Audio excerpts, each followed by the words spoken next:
Hey guys, Dustin Warncke here, getting ready to start our show, and I just thought I would give you some different intro music. This is Adam J. I think his full name is Adam J. Smith, but he's the freestyle fisherman, a fishing rapper. I think right in the Houston area where some of you guys listen, and he's got an awesome Facebook page. I'm going to plug him in the show notes if you want to go check out his stuff. But he has a song called "I Love Fishing," which I had to use for this show. Man, I had to do it. This is just too much fun. So just give you a quick intro. Here we go. And I love fishing. I can't say it enough. I'm never giving it up. I just love it so much. I love fishing. Man, I love fishing. That's what I do.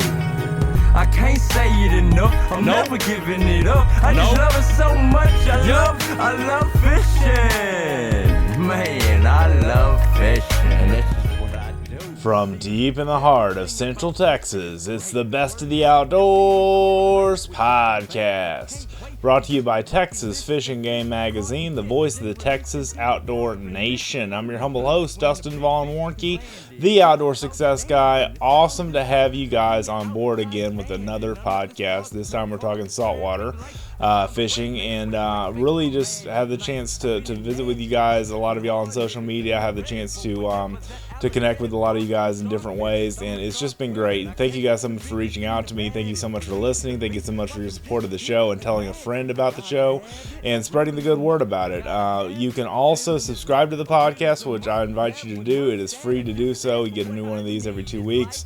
And also, if you're listening on Facebook, if you're listening on YouTube or whatnot, subscribe to your podcast player. That way you are sure to get the newest, coolest episodes as they come out every 2 weeks, when they come out on Thursdays typically. And then if you check out fishgame.com, our little Easter egg over there is that the episodes actually come out a day early on there on Wednesdays of the week that they release. And so you can listen on your computer or on your smartphone, however you listen to fishgame.com content, or watch our videos and that kind of stuff there. That is another way you can consume the podcast. So the easiest way probably is download the Podbean app. That's where this sucker is hosted, and you can basically just download that app and check it out that way. And there are a lot of other great podcasts that are on Podbean as well. Podbean.com for that. All right, so again, fishgame.com. Check out our stuff. Subscribe to our newsletters. You get those 3 times a week. I'll talk about those at the end of the show, like I normally do. And I've got Cal Gonzales. We had a plan to do another kind of a reunited every 6 weeks or every 2 months or something like that podcast with Cal, Chester, and myself on saltwater and just general fishing stuff. And basically, it was going to happen tonight when I recorded this. And lo and behold, Chester had phone problems, so he could not be on the show with us. I called him a few times before we started recording and finally just ran with it. And Cal and I just did a show together. And our show is a pretty good long show. It's pretty full of a lot of good content, and plugging a couple of things in there that we're doing in the magazine. Cal Gonzales is a columnist for us, and a fantastic guy. It just came through a long trial of health problems, and just a great guy. So Cal Gonzales, one of our hotspot contributors, and our columnist for the Saltwater. He's our saltwater editor and a columnist at the Texas Fishing Game Magazine. And you can check out his column every month, digitally or in print, through fishgame.com. You can order a subscription and find him that way. And just, he's got great content, all the issues I read of his. So really looking forward to having him on. And here we go with our interview with Cal Gonzales. Joining me on the phone, Mr. Cal Gonzales, Texas Fishing Game hotspot reporter and columnist. How are you doing tonight, Cal? Dustin, I'm doing fantastic. As the late, great Dusty Rhodes would have said, if I was doing any better, I'd have to be twins just to handle it, baby. It always goes back to wrestling. I love you guys. Of course it does. Hey, man, it's in my soul. We did the last podcast together with me, you, and Chester was Total Chaos is what we called that episode. And we were at the iCast show with my mobile microphone set up, and I had so much fun with you two. It was ridiculous.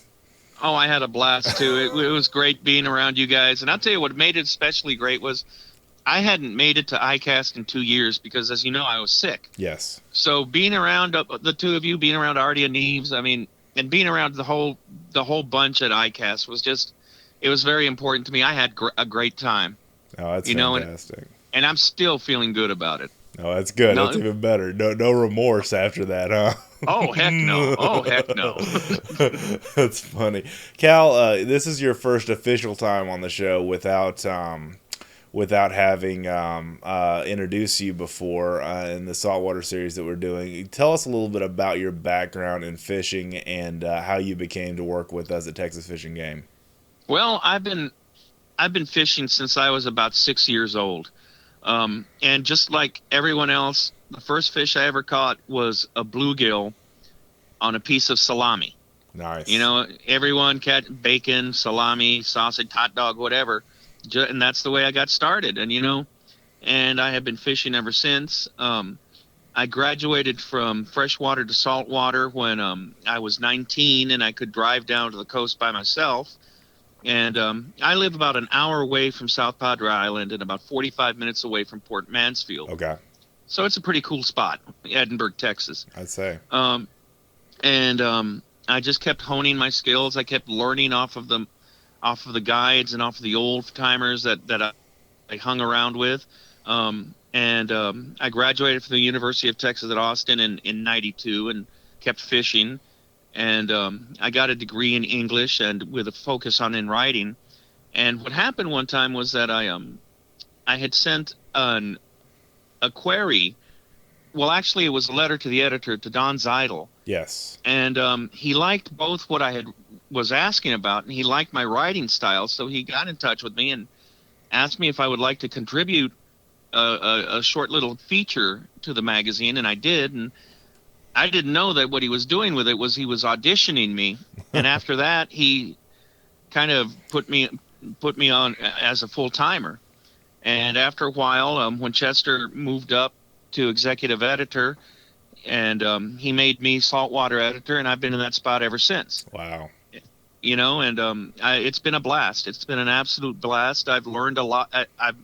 I've learned a lot about my craft, both as an angler and as a writer. Right. And I hope I've been able to be of service to the readers of Texas Fish and Game magazine. And actually, I'm very proud of the magazine. Yes, as am I. And I got started at SHOT Show in 2013 with the magazine. I've never really told the story on this podcast, but I was basically meeting with Chester and Roy because they were busy filming, videos at booths and stuff. And I was there with a TV show, a Mag and Prowler TV show that got me started in outdoor media.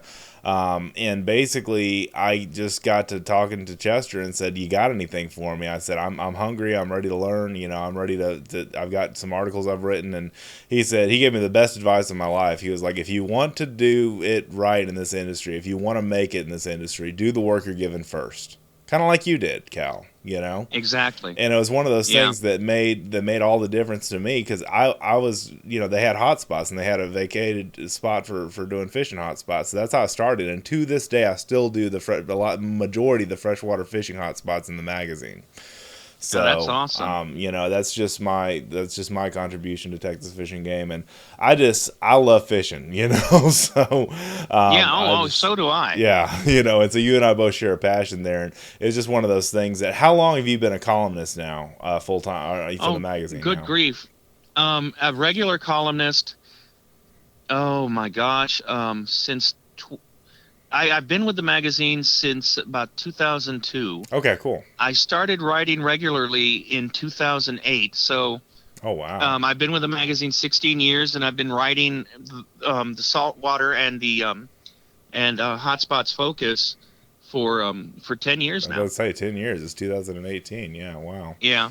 Goodness. And I want to say this. I really appreciate when I started getting sick. The magazine still kept me. Sure. They could have just parted ways with me because and told me, you need to take care of yourself and tend to getting healthy. Right. But they kept me around, and I gave them 100% all the time. Sure.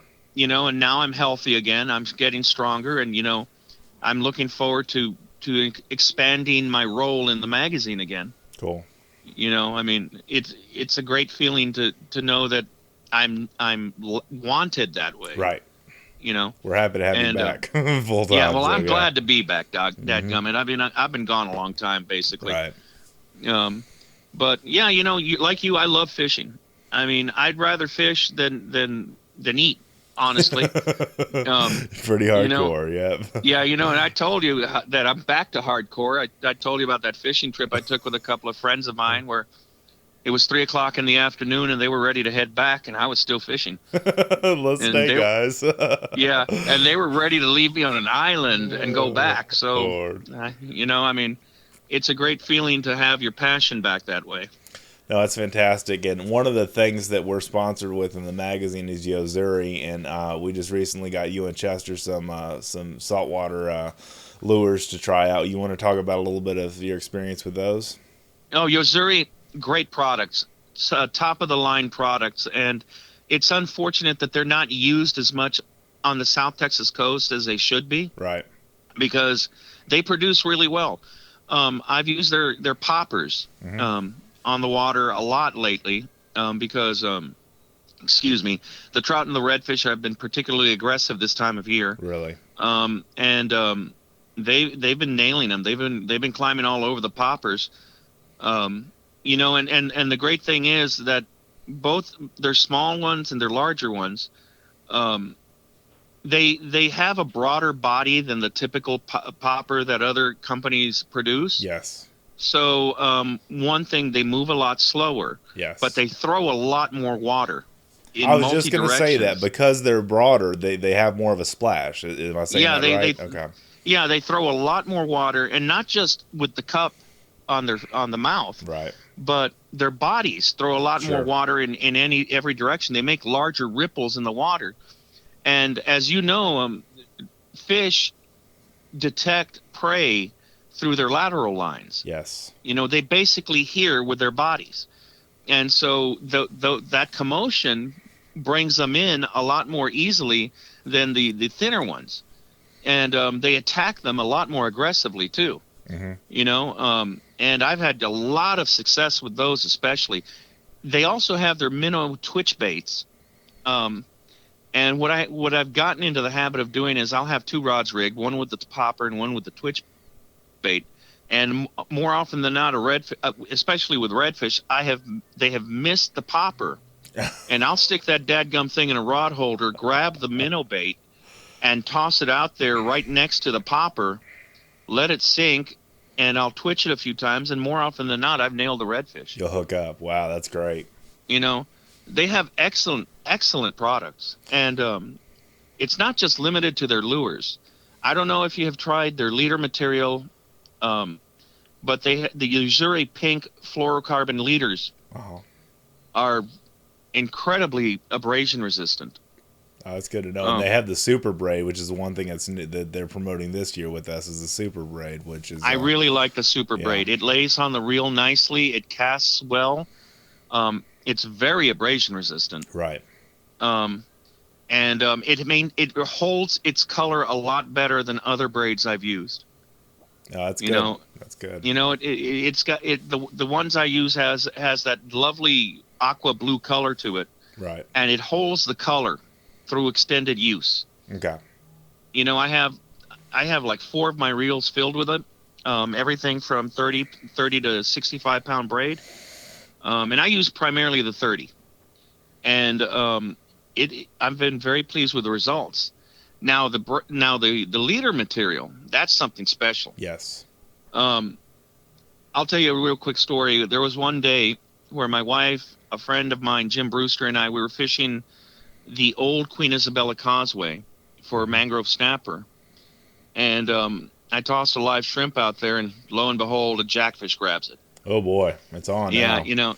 and I'm using my trout tackle, and this jackfish was easily 20 pounds. Golly. And he takes off, and in between the pilings goes on a parallel vector with the bridge.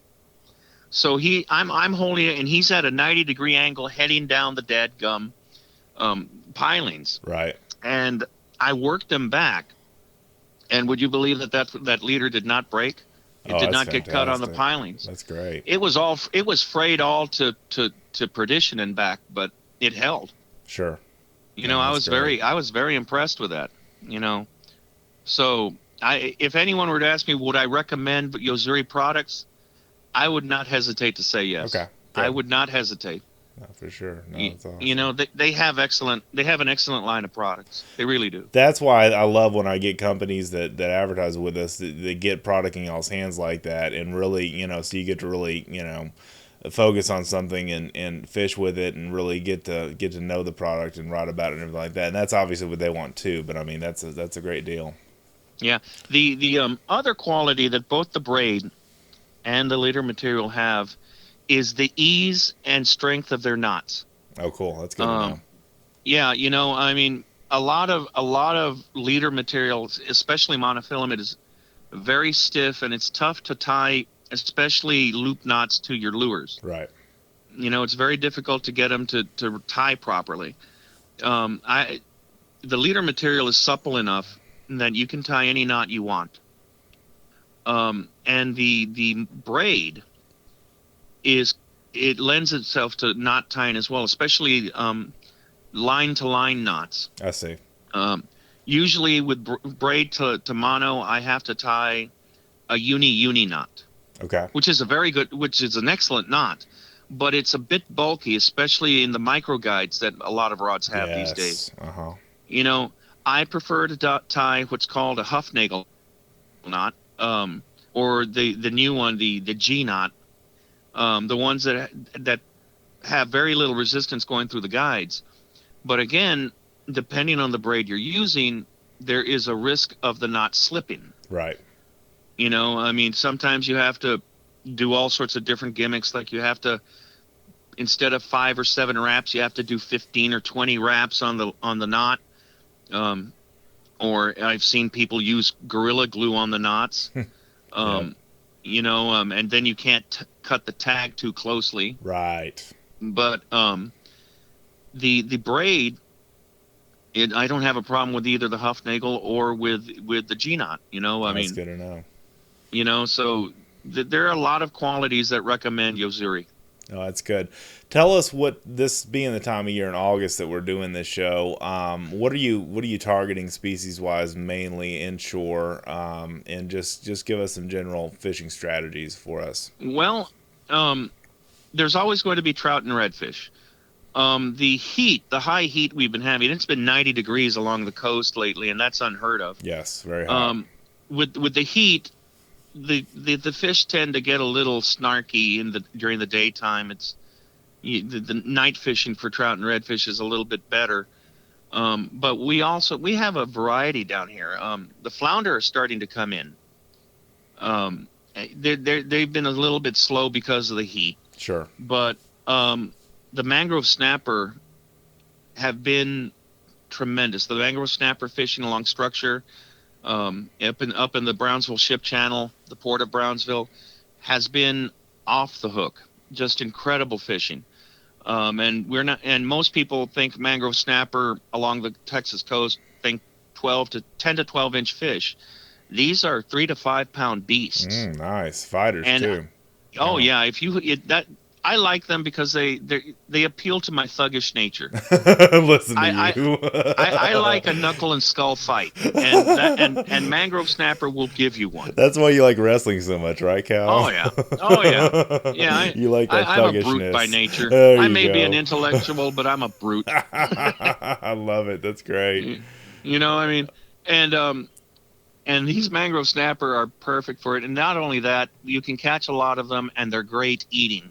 Yes, they are. I caught one. Oh, go ahead. I'm sorry. Finish your thought. No, go ahead. I caught one off of the coast of Bermuda, believe it or not, on the reefs.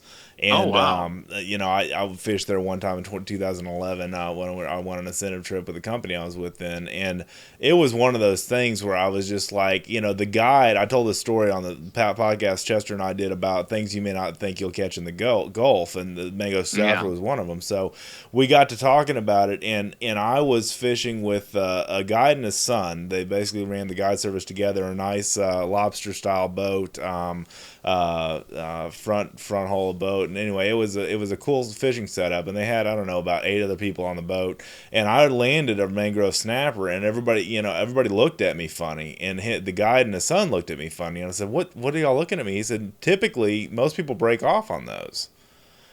typically Yeah, well, they're not brought in, and he said, you must know how to fish. So I was like, yes, I do. yeah, yeah. You can't let them have anything. You got to batten down your drag. You Exactly. got to use 50-pound braid. You got to know how to fight one of those idiots.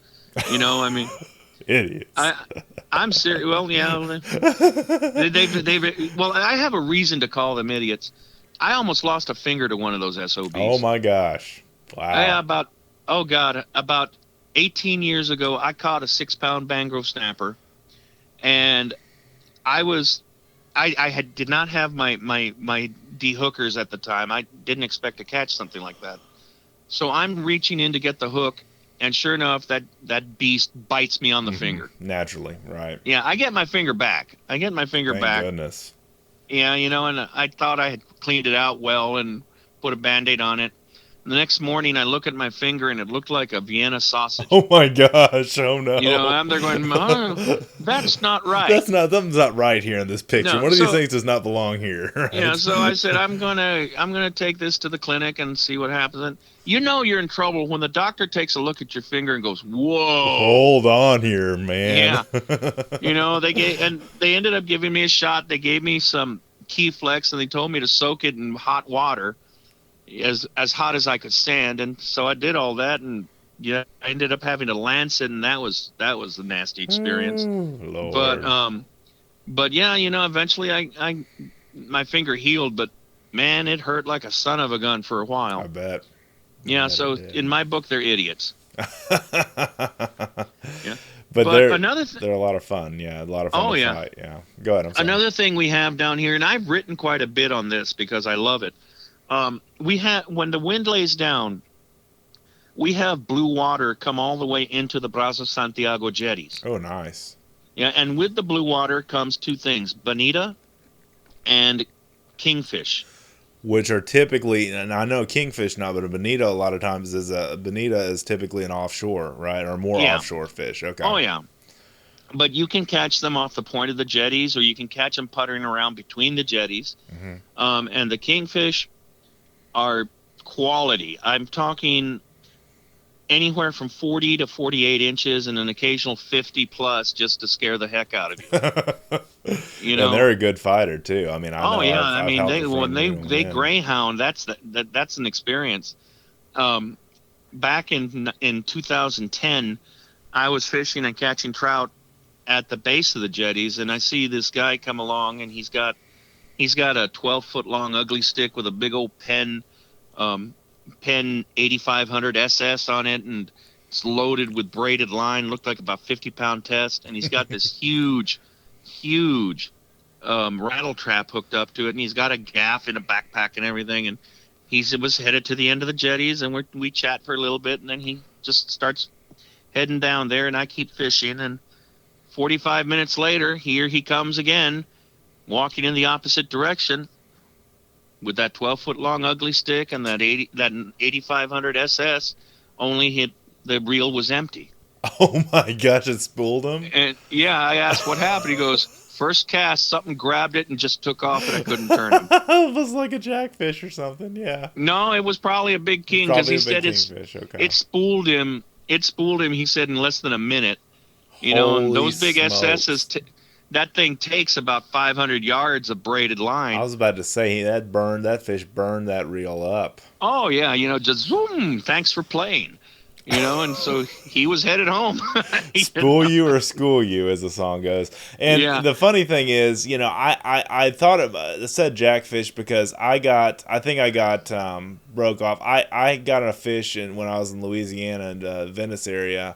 One of the last days, and it was a year ago today, I was making that fishing trip down in Burris, Louisiana for a writer's event, and I had a hold of, so we were doing redfish, popping course for redfish. I had something grab a hold, and I couldn't turn them, and I mean, I'm a pretty good fisherman, but it took it and ran like it was stolen. And I was just sitting there going, if I could only just get a glimpse of what that beast was. It was amazing to me. But I mean, that's why I thought that. But I mean, I speaking of kingfish, one of my coworkers from my previous company was fishing off the jetties, and this kingfish was trying to drag us into the jetties from the guide's boat. Oh boy! Oh Smart. I mean, smart. Running towards the Oh, yeah. rocks. And we were doing the best. I mean, I was teaching him, because he wasn't much of a fisherman, and I was teaching him how to play the fish and let it take drag, but don't let it school you, that kind of stuff. And he got it in, and it was probably every bit of 48 inches, I bet. Oh, yeah. And it was just an amazing fight to see. I mean, it took us lots of time to land that fish, but it was worth it when we did. Yeah. Well, when you mentioned jackfish, I was another great story. I was fishing with a friend of mine, Craig Self. And Craig, if you're out there and if you ever hear this, I love you, buddy. All right. But we'll preface it with that. Is that what you're saying? Yeah. Anyway, so we were fishing for mangrove snapper, and it had to have been a jackfish. Something grabbed his shrimp and just took off on him. And his reel is screaming. And I said, tighten the drag. He goes, it is tightened. And the thing just kept going. And all of a sudden, the line just popped. It sounded like a 22 going off. Oh, wow. This was 30-pound braid that popped. And he's just kind of standing there with the line just kind of waving in the breeze. And I go, well, that doesn't happen every day. No. And he just kind of gives me a look that was pure death. That's funny. Oh yeah, but it wasn't funny at the time for Craig. No. It just kind of left him with half his reel and half the line on the reel, and he was a little bit upset. That's when a fish schools you. It's not a school of fish; it's a schooled fish. Yeah. Oh my gosh. Yeah. I have had experiences like that. I mean, I have too. As a matter of fact, using a Uzuri popper recently, I was working it back, and I thought it was a big trout because all of a sudden it looked like a toilet flushed underneath the popper. I've seen that. I've seen that before. I've seen that on a big bull red before. Yep. Yeah, and I hauled back and set the hook, only there was no resistance when I set the hook. And I'm reeling in, and all I brought back was the leader. The line had been cleanly cut. So I don't know what in the world it was, but it took that popper, and it's welcome to it. Yeah, exactly. Because you may not have wanted to fight with that hard hitter. Yeah. Oh no, because holy smokes. And I'm just standing there, and I look over at my buddy, and he goes, "I wasn't going to net it." Oh, gee, thanks. That's what friends are for, I tell you.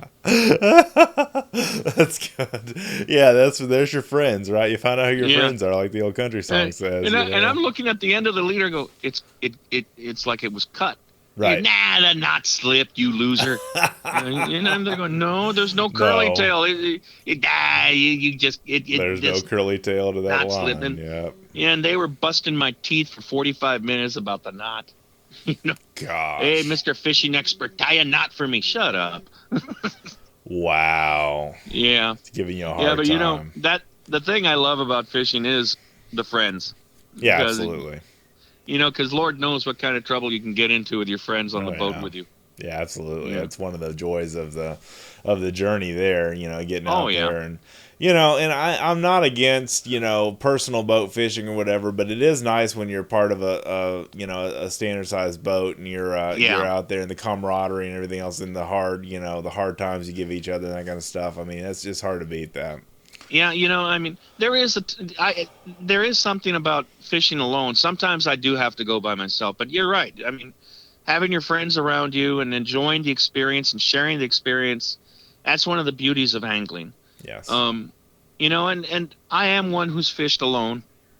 Sure. Actually, relatively recently, I go through dialysis. You know that. Right. And one time, and I wrote about this. I was in the chair, and there was an old lady in the chair next to me, and she coded. Oh wow! Yeah, and it was really quite an experience. It was harrowing. They were working on her, and then they put up the curtains to give her some privacy, and they brought out the paddles. Sure. And I don't know if you've ever been exposed to the modern shock paddles. But they're on a portable device, and it has a voice that'll say that it's charging. Right. And then it tells you when to discharge. Mm-hmm. And then it'll say it's recharging. Yes. set voltage meter, and you set the voltage and it charges and then it tells you when it's ready. Yes. So I'm sitting there and I keep hearing it, and they kept shocking her and shocking her and shocking. They'd never brought her back. Uh-huh. And the EMTs came and they put her on a stretcher and they were wheeling her out and they were doing CPR, you know. And the one thing I'll never forget is that as they were wheeling her out, they had they had the oxygen mask on her, and she's staring straight up at the ceiling, and I know she wasn't seeing anything. Right. You know, that, just imagine sitting in being a dialysis patient and seeing one of the other dialysis patients do that. Yeah, right in front of you. Yeah. Yeah, I got home that evening, and I didn't care it was 7 o'clock at night. I just grabbed a rod and I said, I'll be back later. And I drove all the way down to the island, and I drove to this area called the Finger Channels, which is a residential area and with houses on the water. Right.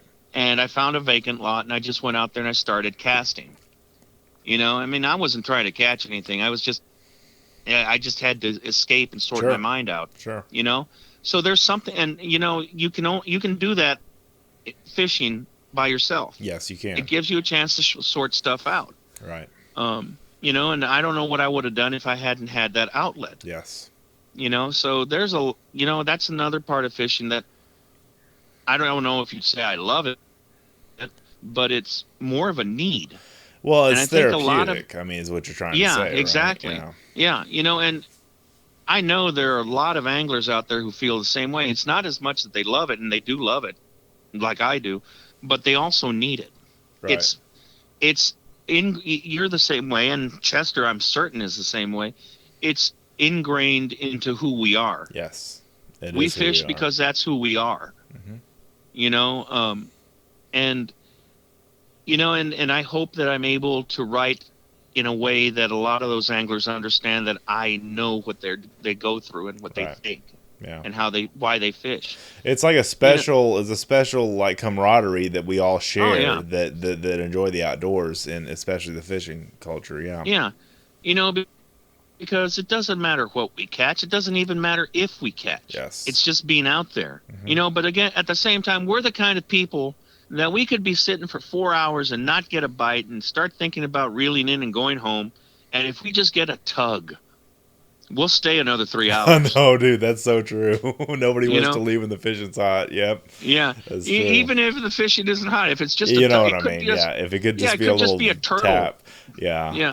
I'll it never could be a turtle bumping the line. You're like, oh, and we'll stay there. You know, I mean, and your wife will be there going, "It's nothing. Let's go home. Let's go home." Yeah, come on. Yeah.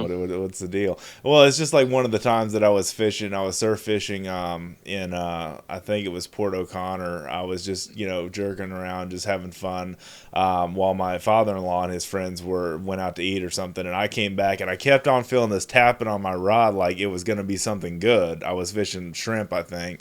And they finally said, "Dustin, it's hard heads. They can't get it in their mouth. That's why they're." But I'm like, there's something out there, and I don't know what it is. It's just exactly. You know what I'm saying? It's one of those things. Is the mystery of it that compels you to keep going after the fish. So yeah, and conversely, you see things happen like, how many of us have been on a fishing pier, and you see the kid with the Snoopy pole catch a 26-inch trout or a 10-pound sheep's head. For sure. And everyone's just watching, I mean, I've seen that happen. I saw my son catch a dadgum 13-pound sheep's head with a Snoopy pole when he was 3 years old. By the time my son was 6 years old, he had caught a 5-pound bass. He had caught a 13-pound sheep's head. He'd caught a 15-pound channel cat and a 5-pound trout. All the landmarks it took me until I was about 30 to do, he did by the time he was 5. Yeah. That's something else. That's a feat of accomplishment right there, for sure. Yeah, and the frustrating thing is, now that he's 21, I go, "You want to go fishing?" Oh, fine. I've already caught all the big ones, Dad. No. Yeah, what's left to do it? What's left? Well, there's always a 32-inch redfish. Well, he caught a 32-inch redfish when he was 12. Right. He already bested that one too. Well, to your point about the therapeutic, thing of fishing, a few podcasts ago, I did one with CWO, Crosswater Outfitters, which is my fishing ministry in the freshwater lakes here in Central Texas and East Texas. And what we do is basically minister to soldiers and their families that are Fort Hood based for the most part, that are getting out of the military with the Warriors in Transition Brigade. That's fantastic. And it's and there are a lot of fishing ministries around. We're just one of them. We do a few events a year and everything, but we do international students and boat rides and stuff like that too for them. Yeah. But basically, to see a soldier come in by himself or with his family, and he's completely, just barred up, just hard, it doesn't want to do anything, doesn't feel, love for anything, and just to see what fishing does to that guy. And we've seen this happen countless times of fishing changing his outlook and changing his mindset and changing his life. And we've got testimonials all over the Crosswater Outfitters website of guys saying this weekend may have saved my life. This weekend meant so much to me because I got to spend time with my family again. Yeah, well, it's powerful. Yeah, Dustin, there is a serenity on the water. Sure. Yep. I've always felt that. As long as I've been alive, I've always felt that serenity. And there is a serenity and an ease of pace that you will not find just about anywhere else, except maybe in the woods. Yeah, and hunting and stuff. Sure. Except maybe in the woods while you're hunting. But you are forced to slow down when you fish. Yes. And I'm not talking about tournament anglers who run and gun. I mean, just the rank and file angler, you and me.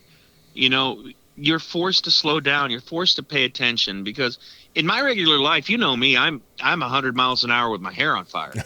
But when I fish, the only fish, speed Cal has is 100 miles an hour. Oh yeah, that's right. One speed, one direction. That's how I've always lived my life. That's awesome.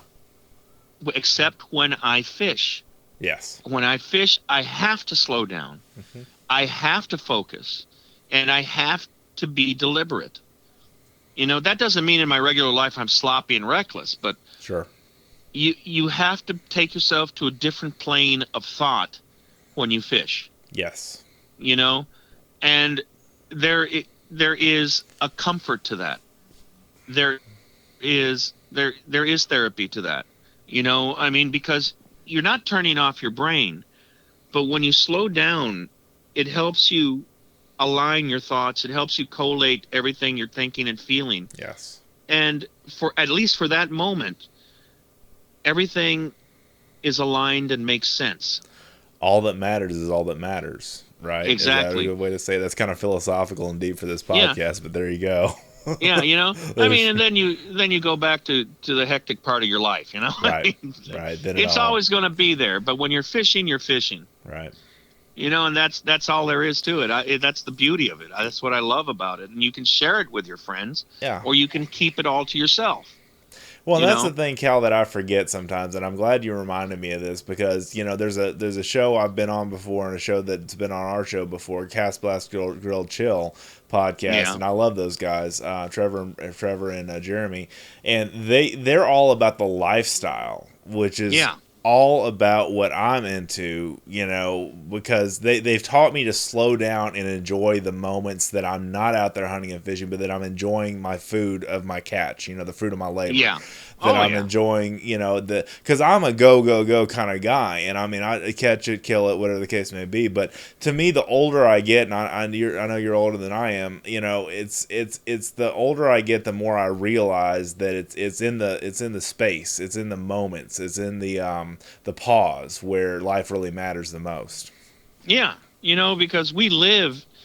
This is how I explain it to my theater students when we do a play. That play is just a moment in the character's life. Once we get to the end of the play, that character essentially goes on living, and that's how we are. All these are moments in our life. Yes. And then we actually do most of our living in between the moments. Yeah. That's where fishing comes in. Yep.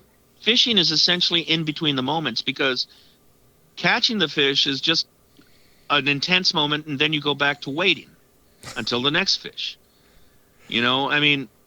it's kind of a cool way to live. I mean, unless the fishing stinks, then it's no fun. Well, it's kind of like I was in college. When I was in college, I had a friend, and I think he's a corporate pilot now. I've lost touch with him over the years, but he was doing his flight training stuff when we were in college and getting a business degree. And he basically said, flying is basically, hours of boredom with minutes of sheer terror. Yeah, and, that's how life is in general, That's but that fishing, it kind of correlates to that in the regard that it's something that that has minutes of just pure thrill excitement, but that's not what it's all about, and that's the one thing I'm trying to teach my son, who just turned 9 two days ago, that it's not all about that we're constantly catching, because one of the favorite things I do here in freshwater country is I take him down to just go, and I talked about this in our podcast together with Chester before, just to go jerk perch, just to go, because that is a skill. You have to have the hook small enough, you got to have the bait small enough, you got to and just catch bait fish, and just to show him the art of what we're trying to do, and the enjoyment of the recreation is what I'm trying to get at. That's exactly right. I mean, what is that old saying that fishing is a jerk on one end of the line waiting for a jerk on the other? That's a good one. I've heard that one before. That's very accurate, I mean, and think about this. A fish has a reptilian brain. Yes. Okay? It's just pretty straightforward. It's eat, it's flee, it's make other fish. Yes. And they can make the smartest creature on the face of the earth, the only creature on the face of the earth with self-consciousness, the ability to create atomic bombs, spaceships, cures for polio, and they can make that creature look like a complete and utter boob. Yeah, an utter fool, exactly. Yeah. Ain't life great? That's great. That's a lot of fun. And they can make us look. We come home with no fish. Yep. And of course, you have to face the wife with that. Well, where are the fish? Where you been? They weren't biting again. And I'm sure there's a lot of people out there listening who've heard that. Where are the fish? They weren't biting again. I've been there before. Yeah, that's right. Yeah. If you fish for any serious time, then you've heard that before from your significant other, for sure. Yeah. Whether you're a man or a woman. Yeah. So you know what you do when that happens? What? You put down your rod, you put down your reel, and you go up to her in all your stinky, fish-smelly glory, and you give her a big old hug. There you go. Yeah, gross them out. Gross them out. Hey, that's one way to get out of having to explain where you were, because you don't smell like anything else. You smell like fish, so at least you have fought the good fight. You at least smell like shad or bait fish or pogies or whatever. Yeah, so, or gulp, or especially gulp. I'm sorry, gulp. Get away! No, I want a kiss. I want a kiss now, honey. I gave you a hug. Yeah, that's one of the things we've got to be creative on as guys sometimes, right? Yeah, use your funk as a weapon. I love it. That's great, Cal. I love that. Yeah. Husbands out there who want to avoid having to explain why they didn't catch anything, use your funk as a weapon. I love it. That's sound advice too. That's great. What is your typical? Are you typical mainly live bait or lures or both when you fish? I'll use whatever works. If the fish tell me that they want live bait, I'll use live bait. I'm not proud. I mean, you're not one of these trout snobs like we talked about in the last show we did. Oh no. That's good to know. If those, I mean, I'm serious. I mean, there is a skill that goes to fishing with bait as well. Yes. Everyone. You don't just buy $100 worth of croaker, go out and throw it out, and you're going to load the boat. If the fish aren't there, they're not going to instantly appear. That's right. If the fish aren't actively feeding, they're not going to eat a croaker just because it's a croaker. There is a certain skill that goes to fishing with bait. Right. I mean, there is. And everyone makes it sound like it's a no-brainer. I actually had a guide once ask me, well, what do you think of someone who doesn't fish regularly buying a bunch of croaker, going out and catching a limit? And I said, I say good for him. Yeah. I mean, these fish don't have anyone's particular brand on them. Right. And not everyone wants to go out there and treat it as some great challenge. They just want to go out there and catch a few fish. And have fun. God bless them. Sure. If that means they use live bait, or if that means that they catch it on a Frito. Yep. Or a Cheeto. My son once caught a trout on a Cheeto. That's funny. More power to them. Right, yeah. I mean, good grief. You don't hear people judge the walleye anglers who use leeches. Yeah, that's true. That's a really good point. We don't cover that much here in Texas, but still, that's a really good point. Yeah, we have some walleye up here. We have them in Canyon. I think we have them in Meredith or Medina. We have them around here. Yeah. No one sniffs. Oh, well, you're not sporting. You try saying that to walleye angler, and they'll look at you like you're a fool. You use what works, man. There's nothing wrong exactly. with that. I like you. I get a lot of people that tell me that live baits for cheaters and this, that, and the other. Man, you got to fish it just as hard as you do an artificial in a lot of ways. Exactly. And maybe not as hard as you've got to have a little more technique with an artificial, but I'm just saying, don't knock, just can't we all get along? That's what I've always said on the show. Nobody's a croaker soaker because they fish with live bait. I hate that word even. I hate that phrase, but anyway. I have actually seen fights break out over people using croaker for bait. That's crazy, really? Wow. It is. I have seen that. I have seen all hell break loose over it more than once. Gosh. Just like I have seen people get upset because someone kept a 25 plus inch trout for the cleaning table. Mm-hmm. And I look at it, it's none of anyone's business what a person uses for bait, as long as they're within the lines of the law. Yep. It doesn't matter what a person keeps as long as the fish is legal to keep. Right. It's nobody's business. It really does annoy me to see some of these effete snobs harass anglers who are fishing the way they fish and keeping the fish they keep. Yep. It really annoys me. And and I have actually said that to people. Well, it's none of your business. Yeah, sure. As long as the fish that he's keeping is legal, yes, it's none of your business. As long as the bait he's using is legal, it's none of your business. Can't we all just have fun? Exactly. Just, where does fishing have to be so violently competitive and such a big deal about? It was designed. Obviously it comes from a lot of long lineage of history, but the recreational fishing that we do is designed just for that recreation. It's not. Yeah. It's people get so personal about it, and it's just crazy. Yeah. One of the starkest memories I have. In March, the sheep's head are on their spawning run down here, and you can catch a limit very quickly. And these are nice sheep's head, 18 to 20 inches, nice. Big old beasts. Yeah. One time I went out and I caught my limit, and my buddy Jim Brewster caught his limit, and we were at the cleaning table, and I was filleting them. And this was kind of a blustery March day, and all of a sudden this other boat comes in, and it was this man and his buddy's, I don't know, 8 and 9 year old son.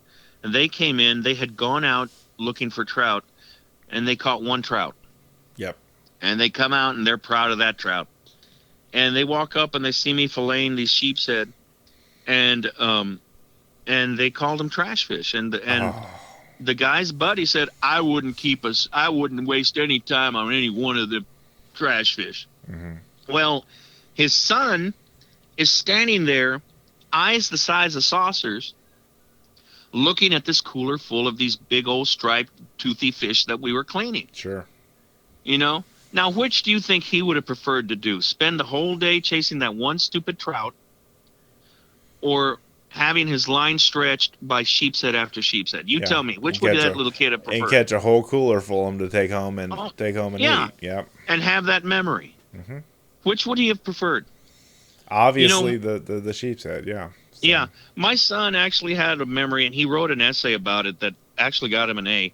One time, I had messed up on the tide chart, and we went night fishing, and it was an outgoing tide. Oops. And it bottomed out just as we launched the boat. Oh, no. Yeah, so there was nothing. There was nothing out there. Well, we found a hole with nothing but 3 to 5 pound hardhead catfish. Mm-hmm. We spent 3 hours, and I was going to pull up the anchor and go, and you go, no, let's stay here. Let's catch catfish. There's action. Yeah, so we stayed there for 3 hours and caught catfish after cat. Used up a whole quart of live shrimp on hardhead catfish. Now, a lot of people would say that was a waste, but what you were after was entertainment value. Yeah, my son had a blast. Yeah. An absolute blast. You and gotta he watch talked about those, but still. Yeah. Oh yeah. But he talked about that fishing trip for months. And he wrote an essay about it. You know, because all he cared about was that he was catching these big old catfish and he was having a ball. Is it safe to say that hardheads are trash fish, or should I just stay away from that completely? Because I don't think sheep's head are at all. Hardheads are an interesting thing, because most of the time, what do we call them? Turd burglars. Turd burglars. I've never heard that one before, but that's what I've call heard them some down more here. graphic descriptions of them from some of the guys I fish with down there. But. Yeah, rustlers, but we call them turd burglars down here. Turd burglars. And but when the fish aren't biting and that's the only thing you're catching, they're suddenly very beautiful. Yeah, they're a lot of fun. And I've eaten a couple of them. They're not that bad. They're a pain in the butt to clean, but they're not. Sure, yeah. They're edible. It's the hardest fish I've ever stuck a knife in. That's for sure. Yeah. So. Heck, my wife once caught a toadfish that was about 16 inches long, and we're looking at that big ugly sucker, and I go, he's actually got some nice flanks on him. Yeah, there you go. So we kept him, and I filleted him out, and Sandy couldn't believe I did that. But I filleted it out, and she wouldn't eat it, but I fried it up and tried it. It was actually quite pretty good. Yeah, even though it was really ugly. Very good. Yeah. No, it's funny. Heck, I've seen other people keep them. I've seen the Filipinos keep them and keep the robin fish, and they keep just about everything they catch that everyone else would turn their nose up at. Just to mention that the what was it, the robin fish? Is that what you said? Yeah, the funky suckers with the legs. Yeah. So I believe Cindy Delana, one of our gals that handles our social media for us, she lives outside of Texas, and she caught one the other day, and she was just blown away at that. She was tagging Chester and tagging me and everybody else in there. It's like, hey, look, I caught one of these. You talked about them in an article the other day, and I caught one, and I'm gonna eat it. She was so proud of that fish, and I'm like, okay, yeah, I remember reading that article. Yeah, more power to you, dude. I mean, that's great. And it made me feel so much better that I did that you guys wrote that article, because I go, okay, see, I showed it to my wife. I go, see, I'm not the only one. That's right. You're not alone. And she goes, well, there are weirdos in this world, so we're weirdos. Yeah. That's funny. So we're weirdos, dadgummit. That's great. But then again, every angler, you think about it, every fisherman has got to be a little bit weird, because we are willing to stand out there in all kinds of weather. And we are willing to stand out there and wait for hours on end, sometimes even days. And fight the good fight. Yeah, that's right. Yeah, to catch a fish, and we will get up at god-awful a.m. in the morning and stay out until god-awful 30 in the evening right. to catch the fish. And buy our extreme coolers and everything else that we have to Yeah, we will buy extreme coolers. We will wear the pink Columbia shirt. Mm-hmm. And we will, shirt, we will put ourselves through indignities beyond description for a fish. You're right. We're pretty hardcore, man. So. Yeah, and you know what? We love every second of it. Yes, we do. That's for sure. And our wives will stand there, and our friends will stand there, and they'll just shake their heads. And everyone knows that look on their face. In disbelief. That squint-eyed, mouth slightly open, just shaking their head and sighing at the same time. Yep, that's right. And we will look them in the eye, and we will stand straight, and we will square up our chin and say, by God, I'm a fisherman. Oh, that's great. Ain't life grand? That's right. That's right. Well, Cal, I've had you on here for a while. I just I don't want to keep you too much longer. Is there anything you'd like to close with as far as a message to our audience, and then how to find you on social? Well, on social, I'm Calixto Gonzales on Facebook, and I'm also Calixto Gonzales on Twitter. Mm-hmm. And of course, I'm in the magazine, so Yep. you can find me that way. Every month. Yeah, if you follow me on Twitter, follow me at your peril. At your own risk. Yeah, I've been known to tell people. I have been known to tell people, like I told a very prominent person recently, something along the lines of, "Why don't they pull their bottom lip up over their forehead and swallow real hard?" I love that one. You know. But if there was one message I would tell you guys is, always love it. Yes. Always love fishing. You know, and don't. Just fishing is the success. Mm-hmm. Catching something, that's just icing on the cake. Sure. You know, and don't focus on the icing, because then you miss the whole cake.